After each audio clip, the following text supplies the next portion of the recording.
परीक्षा नहीं हुई, लेकिन आज नहीं तो कल होगी। ये कोरोना महामारी आज नहीं तो कल जरूर खत्म होगी। स्कूल कॉलेजेस कभी ना खुलें, ऐसा नहीं होगा। अभ्यास करते रहोगे तो कोई पछतावा नहीं होगा। कोरोना महामारी के चलते इस समय स्कूल और कॉलेजेस बंद पड़े हैं, जिसके चलते विद्यार्थियों में पढ़ाई के प्रति लापरवाही देखी जा रही है। इसी को देखते हुए मुंबई के एक स्कूल में हमारे पुराणों में लिखित एक कहानी सुनाई गई और विद्यार्थियों को इस कहानी के जरिए एक मैसेज दिया गया, एक सलाह दी गई। कहानी ये थी कि एक बार भगवान इंद्र किसानों से नाराज हो गए और उन्होंने घोषणा कर दी कि 12 साल तक बारिश नहीं होगी, आप फसलों को नहीं उगा पाएंगे। भगवान इंद्र से किसानों ने विनम्रता पूर्वक विनती की। किसानों की विनती को देखते हुए इंद्र ने बड़ी चालाकी से बारिश न होने का सारा श्रेय भगवान शिव के ऊपर डाल दिया और कहा कि बारिश तभी संभव है जब भगवान शिव अपना डमरू बजाएंगे।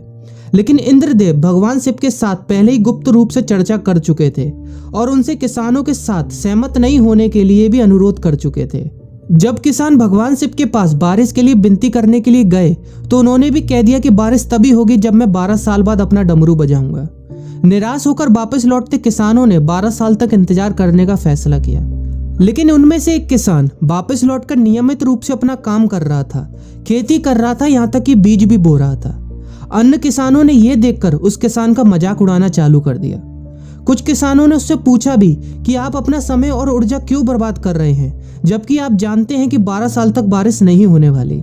उस किसान ने जवाब दिया कि मुझे पता है कि बारिश के बिना मेरी फसल नहीं आएगी, लेकिन मैं ये सब केवल अभ्यास के रूप में कर रहा हूँ। 12 साल बाद मैं फसलों को उगाने और खेतों में काम करने की प्रतिक्रिया को भूल जाऊंगा। शरीर की काम करने की आदत छूट जाएगी और शरीर आलस का शिकार हो जाएगा। इसलिए मैं अभ्यास करता रहता हूँ कि जब 12 साल बाद बारिश होगी तो मुझे काम करने में मुश्किल नहीं होगी। जब इस किसान की यह बात पार्वती जी को पता चली तो उन्होंने भी चिंतित होकर शिव जी से कहा, आप भी 12 साल बाद डमरू बजाना भूल सकते हैं। यह सुनकर भगवान शिव भी चिंतित हो गए, इसलिए कहीं वो डमरू बजाना भूल तो नहीं गए, इसकी जांच करने की सोची और अपना डमरू उठाकर बजाने की कोशिश करने लगे। कोशिश करते हुए जैसे ही डमरू से आवाज आई वैसी बारिश होने लगी और जो किसान नियमित रूप से अपना काम कर रहा था उस किसान का खेत फसलों से हरा भरा हो गया। लेकिन बाकी सभी बारिश का इंतजार करते किसानों को पछतावा हुआ, क्योंकि उन्होंने अभ्यास करना भी छोड़ दिया था। इसी तरह 2 सप्ताह बाद, 2 महीने बाद या 2 साल बाद लॉकडाउन समाप्त हो जाएगा। कोरोना महामारी भी खत्म हो जाएगी।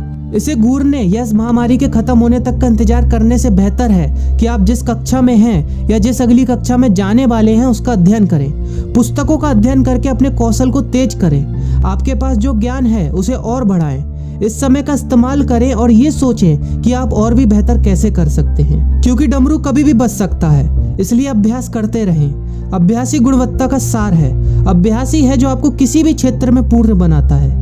अगर आप अपनी पढ़ाई के प्रति लापरवाही छोड़कर अभ्यास करते रहेंगे तो जब काम करने का समय आएगा, जब भी परीक्षा देने का समय आएगा, तो आप हर चुनौती और अपने हर क्वेश्चन का जवाब देने के लिए तैयार रहेंगे।